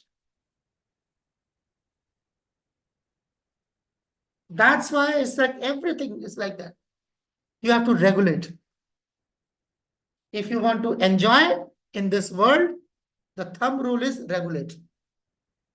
Even if you don't want to become God conscious, you must learn to regulate. That's the thumb rule. And that is called karma kanda. The brass tacks of karma kanda is regulation. That's why karma kanda stands on 3 pillars. It's like you have got this tri-scooters, no? Chichi in Pakistan. Three wheelers. So it's like that. So 3, it doesn't have 4 wheels, it has 3 wheels. 3 wheels of karma kanda is yagya, dana, and tapa. Yagya, dan, tapasya. Either there will be a yagya, or there will be some sort of a dan, or there will be some sort of a tapasya. You have to do it. That's the minimum. That will keep you regulated. And if you want to go beyond that, then karma yoga, or this one karma sannyas yoga, okay, bhakti yoga. All right. Let's move ahead now. We must move. Okay. All right. Arjuna Uvacha. Why are you? This is a golden question. It's a golden question. You see, read on. Usha Maji, read on. Arjuna says, O descendant of Vashni, by what is one impelled to sinful acts, even unwillingly, as if engaged by force? You see, he's trying to trap Krishna. Arjuna is trying to trap Krishna. We don't want to do it, but nevertheless we do it. Why does it happen? Why one is impelled by sinful acts? Okay, so you see the answer. This is the whole topic now. Rest of the verses, this is the topic. Go on. Usha Maji, go on. The Supreme Personality of Godhead said, it is left only, Arjuna, which is born of contact with the material mode of passion, and later transformed into rest, and which is the all devouring sinful enemy of this world. That's it. Kama. Kama esha krodesha rajoguna samadbhava mana shobha papa vidyami vairinam. Vairi. It's an enemy. Greatest enemy. Okay. It's lust only. Lust does not mean, is not confined to sex. Lust means anything for which you are mad after. It's lust, madness. Madness for anything. Any desire that is making you mad after it. That is lust. Okay. So that's the idea. Okay. It will impel the jiva. It will impel to try and exploit, you know. So then when like he will pursue that thing, will gradually start getting bound. Because not all the lust can be fulfilled in one lifetime. Therefore, you have to take repeated births to fulfill that desire. So that's how it happens. The more material he will be absorbed, the more he will forget. And more he will get into that. So therefore, Krishna is telling to that, like if you want to control the lust, if you want to conquer lust, you have to understand the nature of the soul. It's only by understanding. You cannot bind somebody physically. It's all, you see, it's all going here. It's all going here. It's all going here, it's all going here. These two things are going. And that's how the change is, the transformation is coming. Okay. So that is like something to be very, very, this is the trick actually, it's the trick of the trade. You see this analogy is there. Wait.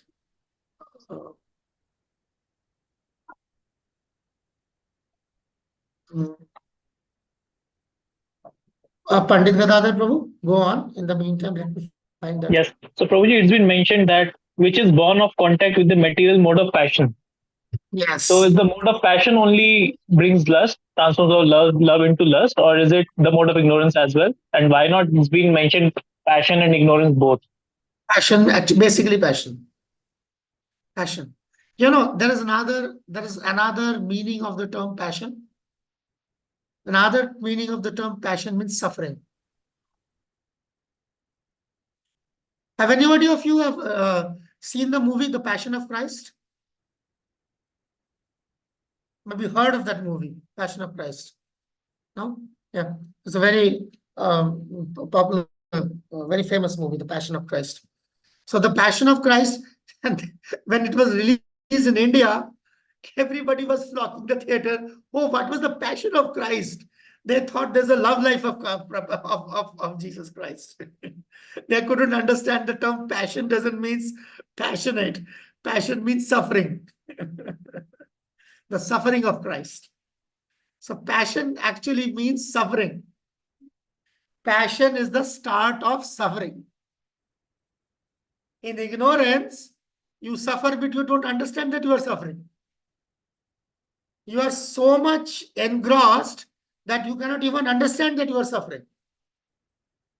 In passion, you suffer the most because you still have got the sense left in you that you are suffering. In ignorance, you don't suffer. I mean, you suffer, we don't know, you know. It's just, it's just like somebody has given you anesthesia. So when somebody has given you anesthesia and is amputating you, are you not suffering? You are suffering, but you don't know that you are suffering. That is called tamagun. You see? A satogun means when you are operated without anesthesia. And what is satogun? No operation. Okay. So that's the idea. Okay.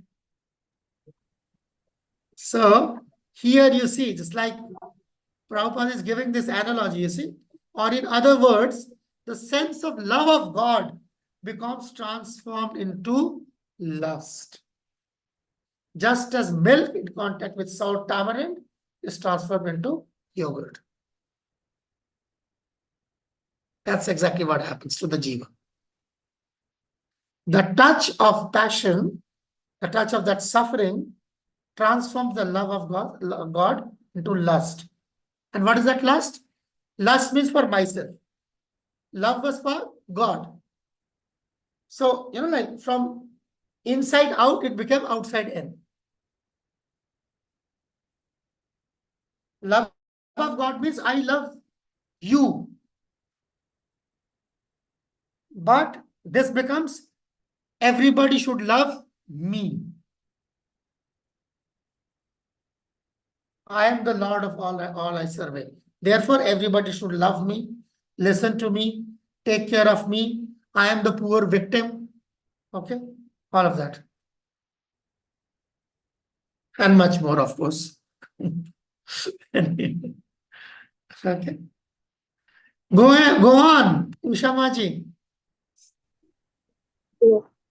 As fire is covered by smoke, as a mirror is covered by dust, or as the embryo is covered by the womb, the living entity is similarly covered by different degrees of this lust. The conditioned living entity is covered by different degrees of lust. As a condition, that is the conditioning. What is the conditioning? This is the conditioning. You see? Let me see.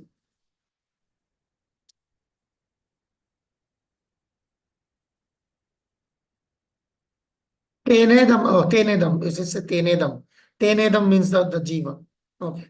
Even avritena. So is covered. So the covered means the consciousness is covered. My understanding of the world is covered by this.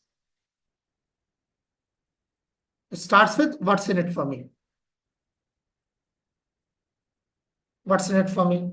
What's in it for me? What's in it for me? And then grab what you can. Two things. Okay.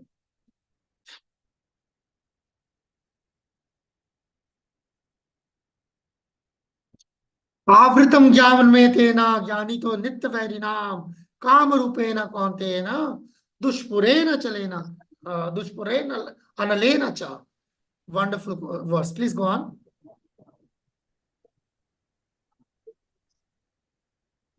Thus, the wise living entity's pure consciousness becomes covered by his eternal enemy in the form of lust, which is never satisfied and which burns like fire. He otherwise is a wise man. The jiva is a wise man, but because of the desire to enjoy, so what starts that free will not properly utilized. This starts. So we do not know the timeline when it starts, but we do know the incident which starts it. That is this. Okay. Anybody using Apple phone here? Anybody has wait. Yeah, but you must be logged in with the Apple phone. Anybody who has an Apple phone but is not logged in with the Apple phone, he has a spare Apple phone. Pandit Gadadhar Prabhu, you have an Apple phone? Bring it. Move it closer to the screen. Can you remove the blur from the, no. Remove the blur filter. Okay. Yes, Prabhuji, doing it.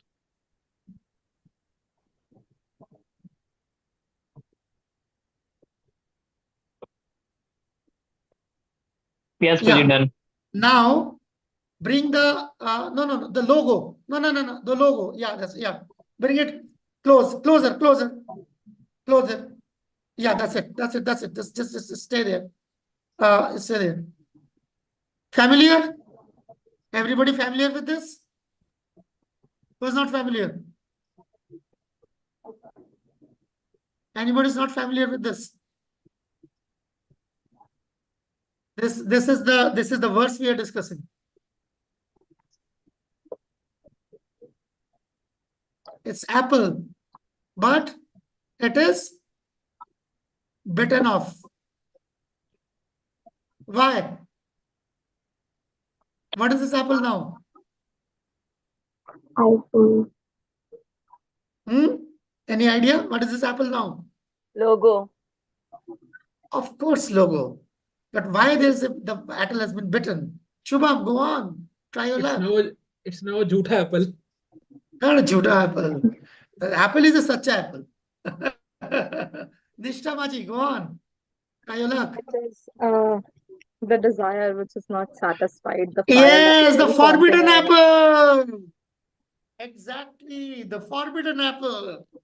And Prabhuji, even Forbidden the apple of Adam and Eve. That's the forbidden apple of Adam and Eve. That's when the Adam and Eve fell down from the Garden of Eden to Eden Garden, Kolkata. You see, the forbidden apple. So that's what it is. So this is the verse.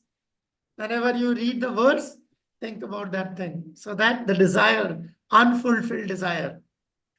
The story of Adam and Eve is not it's just an allegorical story. It's an allegorical story. It's not a historical fact. It's an allegorical story to show the same principle. How does that happen? It never told us what was the date when Adam fell. It didn't told us the date, but it told us how he fell.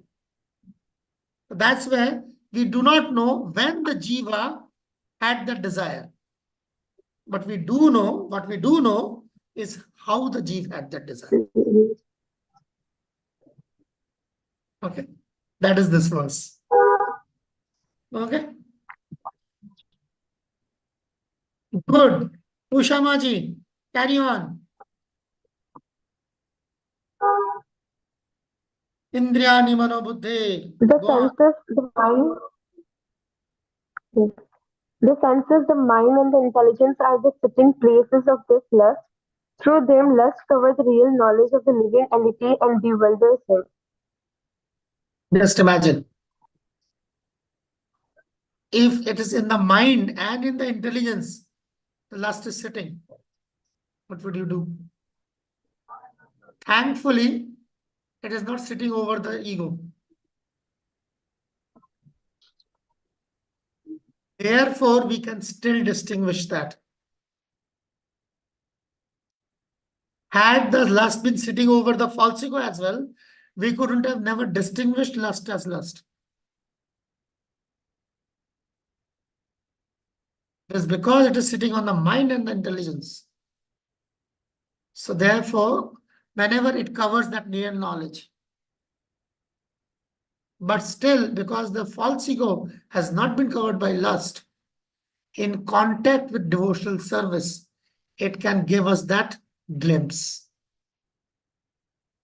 of ourself and gives us from there, we start getting the strength to fight back the lust. That's why lust can be fought. Everything else can be fought. Only the envy cannot be fought. Envy, either you have to give up or you have to wait for Krishna to finish it. Envy is directly corresponding to false ego. Therefore, there is a bhajan by Narottam Das Thakur where he says, Kam Krishna Arpane. The lust can be offered to Krishna. Okay. Whatever I want to do it for Krishna. Okay. You heard that, I don't know, you people are very very innocent kind of. I have got a very innocent audience. My childhood was not at all innocent. Yeah, this Bryan Adams song. I don't know whether anybody was Bryan Adams fan here. No. In my times. There was this song, everything I do it for you. That's only for Krishna, actually. That's what it is. Everything I do it for you. That is Kama Krishna Arpane. Then Krodha, the second one. Bhakta Dveshi Jane. You have to wait. You cannot use your anger until and unless you find a place where you find somebody who is blaspheming Krishna or his devotees. Only that is the time you can use your anger. It is better not to use it at all, actually. But even if you have to, then that is the only place. Okay. Lobh, greed, Harikatha, Sadhusham.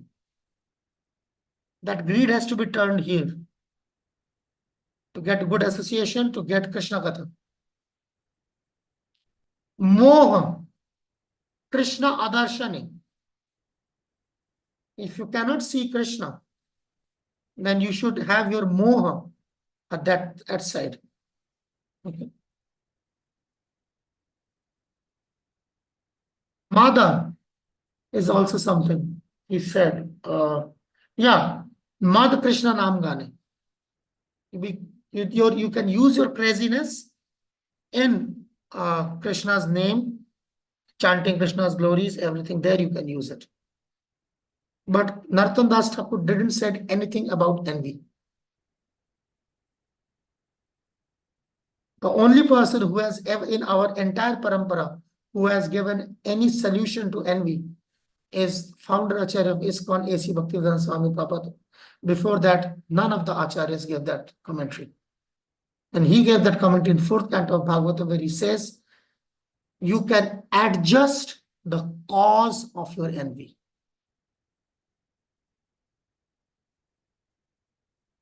Whatever is causing envy, try to adjust that cause.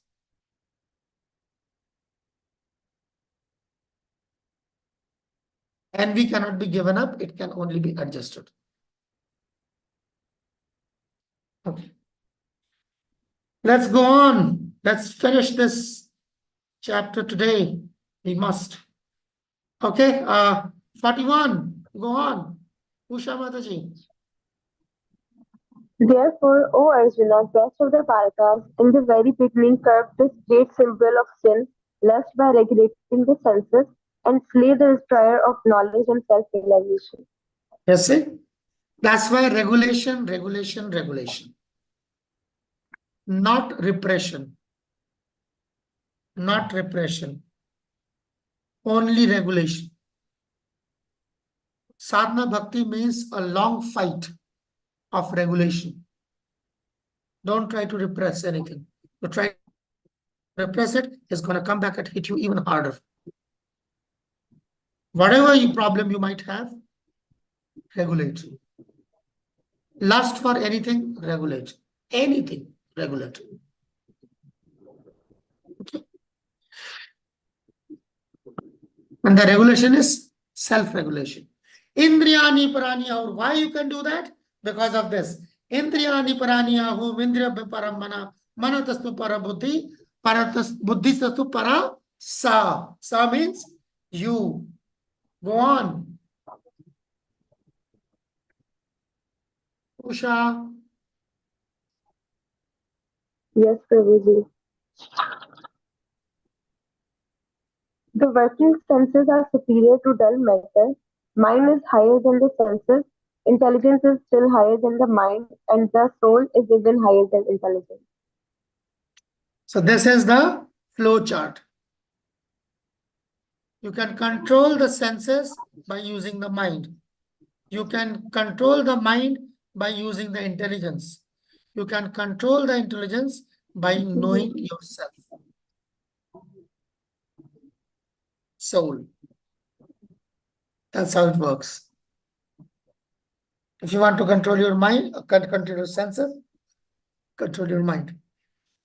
Control your mind, control your intelligence. And control your intelligence, know yourself. Okay. Last verse. It's a connecting verse. This is the connecting verse to that. And it ends there. You see, this is such a long purport because of that. This is a big purport. Okay, go on. Thus, knowing oneself to be transcendental to the material senses, mind and intelligence, O mighty armed Arjuna, one should steady the mind by deliberate spiritual intelligence, Krishna consciousness, and thus by spiritual strength, conquer this inseparable enemy known as lust. this finishes here at Bhakti Yoga. You see? It started with Karma Yoga. What is the last verse? By Krishna consciousness, by spiritual strength. You see? That's why I said the culmination of every yoga is Bhakti Yoga. You see? So, Param Buddha. By Atmana Jahi, conquer Shatru. See, Evam Buddhe Param Buddha. Use your intelligence to understand the superior knowledge. Bhakti Yoga. Param Buddha. Okay. Isn't the Pandit Gadadhar Prabhu writing something? Isn't the mind kind of subtle component of the soul? No, not subtle component of the soul. Yeah, it is attacking the subtle components, but it is subtle component of the body. Subtle body. That's why we were discussing this, that always you have to, like, whenever you're talking about the body, always the sadhaka is immediately referring first to the subtle body and then to the gross body. Whereas a person who is not a sadhaka is referring to the gross body and that's it. So probably at the time of death,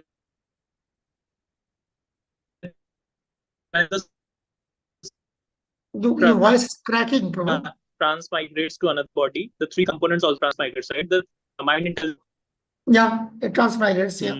Because we are because Am we audible? are. Am I audible now? Yeah. I got your question also.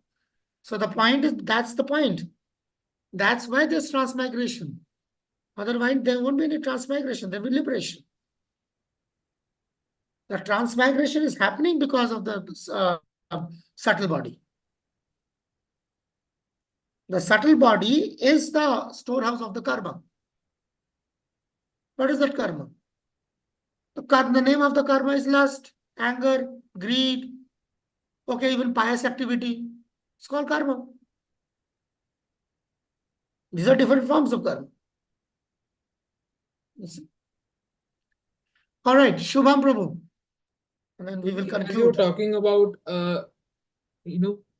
adjusting our envy. Yes. But our ultimate envy was with Krishna was why he is enjoying and why we are not enjoying. So how we can adjust this thing? Yeah. Let Krishna enjoy, and with Krishna I can also enjoy. If I can enjoy, what does it matter if anybody else is enjoying? As long as I can enjoy, I don't have any problem with enjoying. If I cannot enjoy, then of course I will have a legitimate problem why everybody else is enjoying. But Krishna is not stopping my enjoyment. That's how it is. But actually, Prabhuji, weren't we enjoying in the Goloka? Yeah. We were not enjoying. Wait. Who told you that we were enjoying in Goloka? We were not in Goloka. Being in spiritual world is different from being in spiritual planets. Goloka is a spiritual planet, not spiritual world, which is part of the spiritual world. Nobody fell from Goloka. It's not like that. It's not like that. Don't worry about it. Okay. All right. Enough for the day. We finish the third chapter and then maybe tomorrow we will move on to the fourth. Okay. So I only request that you can read you see in the content page, you've got this 50 words, small paragraph, which is a summary of the fourth chapter. Just go through that. It will take 5 minutes or maybe less than that. Okay. And we will continue from tomorrow. All right. Thank you. Hare Krishna. All glories to all the assembled devotees. All glories to Srila Prabhupada. Hare Krishna. Thank you, Prabhuji. Thank you, Prabhuji. Hare Krishna, Dhamma Pranam to all devotees. Hare Krishna.